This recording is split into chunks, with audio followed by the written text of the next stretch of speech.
வணக்கம். சிலோன் தமிழ் எஃப்எம்மின் பிரதான செய்திகள். முதலில் தலைப்புச் செய்திகள். கனேமுல்ல சஞ்சீவ படுகொலையில் திடீர் திருப்பம், வழக்கறிஞர் வேடத்தில் வந்தது பெண். இலங்கையில் பயங்கரவாத தாக்குதல், பிரித்தானியா விடுத்துள்ள எச்சரிக்கை. யாழ் நூலகத்தை டிஜிட்டல் மயப்படுத்த இபிடிபியினர் வலியுறுத்தல். அத்துமீறிய இந்திய கடற்றொழிலாளர்கள் விதிக்கப்பட்டுள்ள தண்டனை. மன்னாரில் கனியமணல் அகழ்வுக்கு எதிர்ப்பு, அதிகாரிகளை திருப்பி அனுப்பிய மக்கள். யாழ் செம்மணி மனித புதைகுழியை பார்வையிட உள்ள நீதவான். மன்னாரில் மக்களுக்கும் காவல்துறைக்கும் இடையில் பதற்றம், சபையில் பகிரங்கப்படுத்திய எம்பி. சுமந்திரனுக்காக நரித்தந்திர நாடகத்தால் பறிக்கப்பட்டதா சத்தியலிங்கத்தின் பதவி. வாக்குமூலம் வழங்க நாளைய தினம் பலாலி போலீஸ் நிலையத்துக்குத்தான் அழைக்கப்பட்டதாக செல்வராசா கஜேந்திரன் தெரிவிப்பு. இனி தொடர்வது விரிவான செய்திகள்.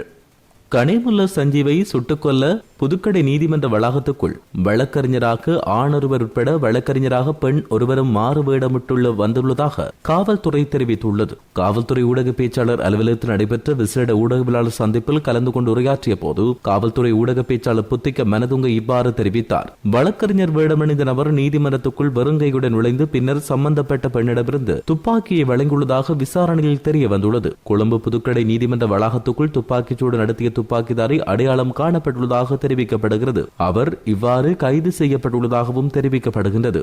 இலங்கையில் பயங்கரவாத தாக்குதல்கள் நடக்கலாம் என்ற அச்சத்தை நிராகரிக்க முடியாது என ஐக்கிய ராஜ்யம் எச்சரிக்கை விடுத்துள்ளது. பிரித்தானியாவின் வெளியுறவு மற்றும் பொதுநலவாய அலுவலகம் வெளியிட்ட புதுப்பிக்கப்பட்ட பயண ஆலோசனையில் இந்த விடயம் குறிப்பிடப்பட்டுள்ளது. அதன்படி வெளிநாட்டு பிரஜைகள் மற்றும் சுற்றுலா பயணிகள் பார்வையிடும் இடங்களான ஹோட்டல்கள், மதுபான சாலைகள், உணவகங்கள் மற்றும் இரவு விடுதிகள், கடற்கரைகள், சுற்றுலா தலங்கள், வழிபாட்டு தலங்கள் மற்றும் பெரிய பொதுக்கூட்டங்கள் உள்ளிட்ட இடங்களில் கண்மூடித்தனமான தாக்குதல்கள் நடத்தப்படலாம் என அதில் சுட்டிக்காட்டப்பட்டுள்ளது.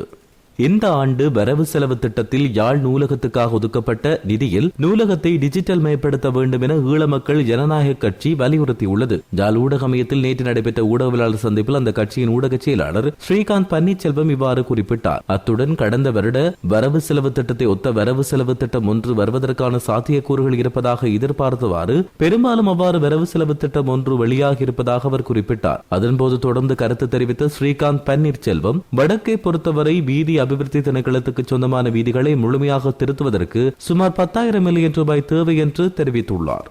வடக்கு கடற்பரப்பின் கிளிநொச்சி நீரியல் வள திணைக்கள எல்லைக்குள் கடந்த 9ஆம் தேதி கைது செய்யப்பட்ட 14 இந்திய கடற்றொழிலாளர்களுக்கு எதிராக இன்றைய தினம் கிளிநொச்சி நீதிமன்றத்தில் வழக்கு எடுத்துக் கொள்ளப்பட்டு அவர்களுக்கு சிறை தண்டனை மற்றும் அபராதம் விதிக்கப்பட்டுள்ளது. குறித்த வழக்கு நீதிமன்ற நீதிவான் இஸ்மாத் ஜமீல் முன்னிலையில் எடுத்துக் கொள்ளப்பட்டது. முதலாவதாக ஒரு படகில் 11 கடற்றொழிலாளர்கள் மீன்பிடியில் ஈடுபட்டனர். இவர்கள் மீது 5 குற்றங்கள் முன்வைக்கப்பட்டன. அனுமதியின்றி இலங்கை கடற்பரப்பில் ஊடுருவி நுழைந்தமைக்காக 11 கடற்றொழிலாளர்களுக்கும் 10 ஆண்டுகள் ஒத்திவைக்கப்பட்ட 12 மாத சிறை தண்டனை விதிக்கப்பட்டது. இலங்கை கடல் எல்லையில் நுழைந்து மீன்பிடி உபகரணங்களை கொண்டு மீன்பிடி நடவடிக்கையில் ஈடுபட்டமைக்காக 10 ஆண்டுகளுக்கு ஒத்திவைக்கப்பட்ட 6 மாத கால சிறை தண்டனை விதிக்கப்பட்டது. இலங்கையில் தடை செய்யப்பட்ட இழுவை மடிப்படகை பயன்படுத்தி மீன்பிடியில் ஈடுபட்டமைக்காக 11 கடற்றொழிலாளர்களுக்கு 50,000 ரூபாய் குற்றப்பணம் அறவிடப்பட்டது.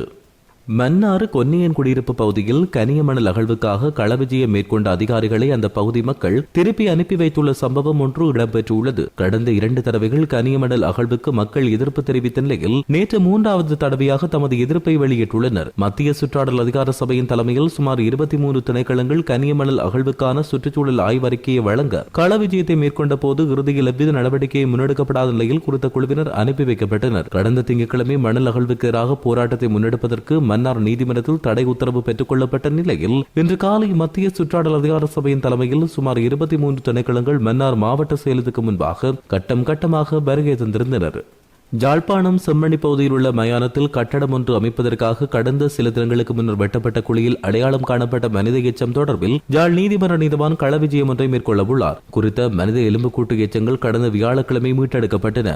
இதுகுறித்து யாழ்ப்பாண மாநகர சபையின் முன்னாள் உறுப்பினரும் குறித்த மயானத்தின் நிர்வாக உறுப்பினருமான கிருபாகரன் யாழ்ப்பாண காவல் நிலையத்தில் முறைப்பாடொன்றை பதிவு செய்தார். இந்நிலையில் காவல்துறையினர் குறித்த விடயத்தை யாழ்ப்பாண நீதிமன்றத்தின் கவனத்துக்கு கொண்டு சென்றனர். அதன்படி இன்றைய தினம் பிற்பகல் 3 மணிக்கு குறித்த பகுதியை நீதிவான் பார்வையிட உள்ளார். மன்னார் மாவட்டத்தில் மக்களுக்கும் காவல்துறைக்கும் இடையில் இன்று காலை பதற்ற நிலை ஏற்பட்டுள்ளதாக நாடாளுமன்ற உறுப்பினர் செல்வம் அடைக்கலநாதன் தெரிவித்தார். நாடாளுமன்ற அமர்வின் போதே செல்வம் அடைக்கலநாதன் இவ்வாறு தெரிவித்தார். சபாநாயகரிடம் இந்த விடயத்தை எடுத்துக் கூறினார். மேலும் மன்னாரில் கனியமண் அகழ்வு சம்பந்தமான முயற்சி நடைபெறுகிறது. அதற்கு மக்கள் எதிர்ப்பை தெரிவித்து வருகின்றனர். ஆனால் அங்கு நடைபெறும் கனியமண் அகழ்வுக்கு காவல்துறை உடந்தையாக இருக்கிறார்கள். இதனால் காவல்துறைக்கும் மக்களுக்கும் இடையில் கொந்தளிப்பு ஏற்படுகிறது. எனவே உடனடியாக அதனை நிறுத்தி பேச்சுவார்த்தை மூலம் இணக்கப்பாட்டுக்கு வர முடியும் என நினைப்பதாக அவர் இதன்போது தெரிவித்தார்.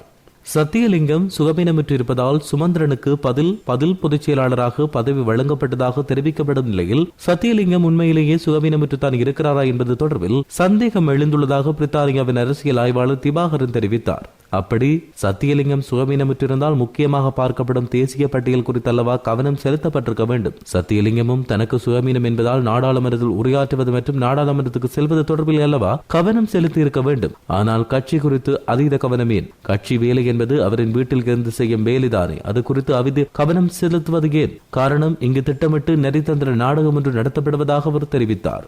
வாக்குமூலம் வழங்க இன்று பலாலி போலீஸ் நிலையத்துக்கு தான் அழைக்கப்பட்டுள்ளதாக செல்வராசா கஜேந்திரன் நேற்று தெரிவித்தார். தையட்டி போராட்டம் தொடர்பில் வாக்குமூலம் வழங்குவதற்காக இன்றைய தினம் பலாலி போலீஸ் நிலையத்துக்கு தான் அழைக்கப்பட்டதாக தமிழ் தேசிய மக்கள் முன்னணியின் முன்னாள் நாடாளுமன்ற உறுப்பினர் செல்வராசா கஜேந்திரன் குறிப்பிட்டுள்ளார். இந்த செயற்பாடுகள் தொடர்பில் இலங்கை மனித உரிமைகள் ஆணைக்குழுவின் யாழ்ப்பாண பிராந்திய அலுவலகத்தில் இன்று முறைப்பாட்டினை பதிவு செய்துள்ளதாக செல்வராசா கஜேந்திரன் மேலும் தெரிவித்தார். இத்துடன் சிலோன் தமிழ் எஃப்எம்மின் பிரதான செய்திகள் நிறைவடைகின்றன. தொடர்ந்து செய்திகளை அறிந்து கொள்ள www.silontamil.com என்கின்ற நமது இணையதளத்தினை பார்வையிடுங்கள். வணக்கம்.